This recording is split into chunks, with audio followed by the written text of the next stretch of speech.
The Galactic Council chamber erupted in chaos as the massive Vorthak death beast materialized in the center of the circular hall.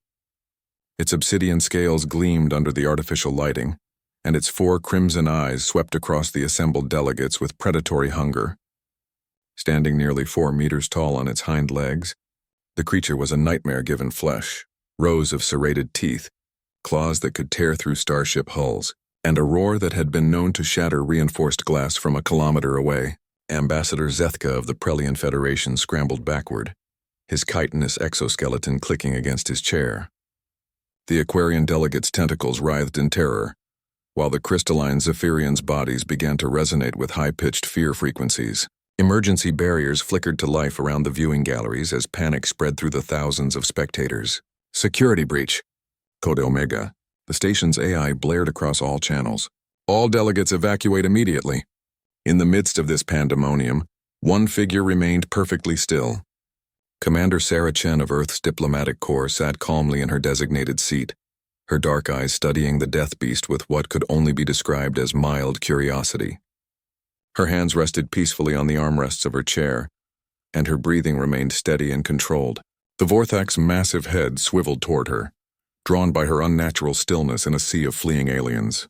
Its nostrils flared as it caught her scent, the strange, complex pheromone signature that marked her as human.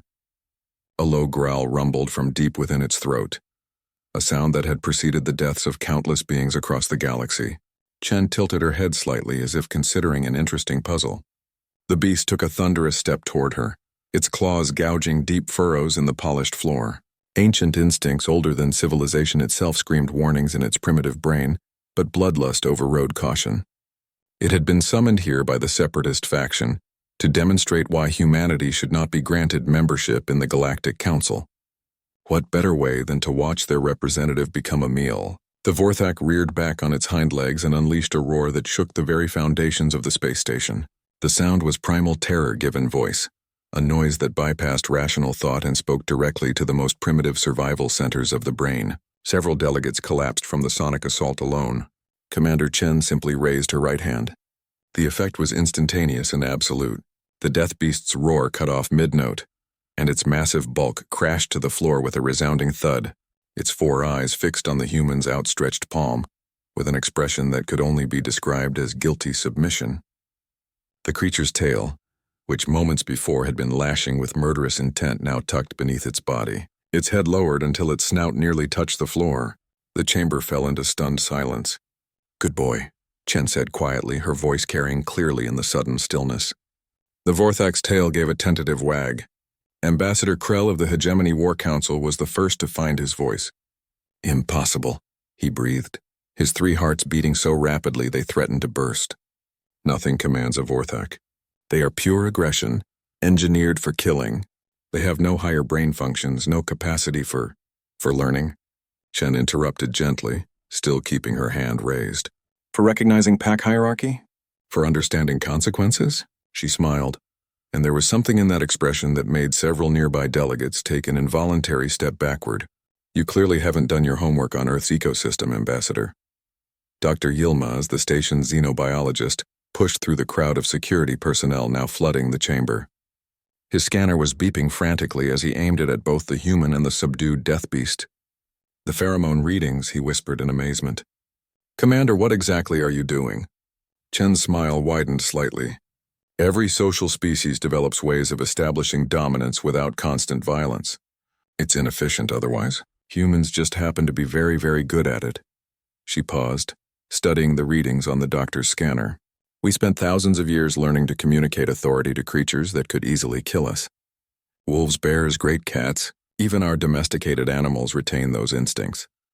She slowly lowered her hand, and the Vorthak shifted slightly but remained in its submissive position.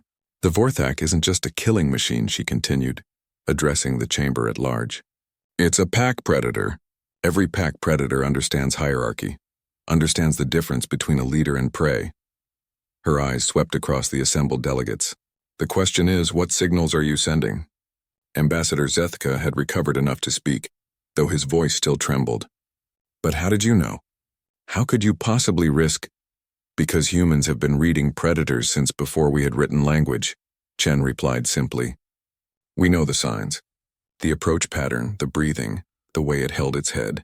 This one was testing, not hunting. Making noise, putting on a show. She looked directly at the separatist delegates, just like whoever sent it here. The chamber erupted in accusations and denials, but Chen paid them no attention. She stood slowly and walked toward the still prone Vorthak. The creature's eyes tracked her movement, but it didn't lift its head. "The real question," she said, her voice cutting through the arguments, "is why you thought this would work." She knelt beside the massive beast and, to everyone's shock, placed her hand gently on its scaled snout. "Did you really think humanity survived our homeworld by being weak?" The Vorthak's eyes closed at her touch, and a sound like purring rumbled from its chest. "We didn't claw our way to the top of Earth's food chain through size or strength," Chen continued, her words now carrying to every corner of the chamber. "We did it through intelligence, adaptability, and yes, the ability to make even the most dangerous predators see us not as prey, but as something far more dangerous." She stood and brushed dust from her uniform. "We see you as partners and allies, but never ever mistake that for weakness." The Galactic Council voted unanimously to grant humanity full membership that same day, and somewhere in the depths of space on a dozen different worlds, other Vorthak death beasts raised their heads and tested the strange new scent that was beginning to spread among the stars. The scent of a species that turned predators into pets and monsters into companions. The scent of humanity ascending,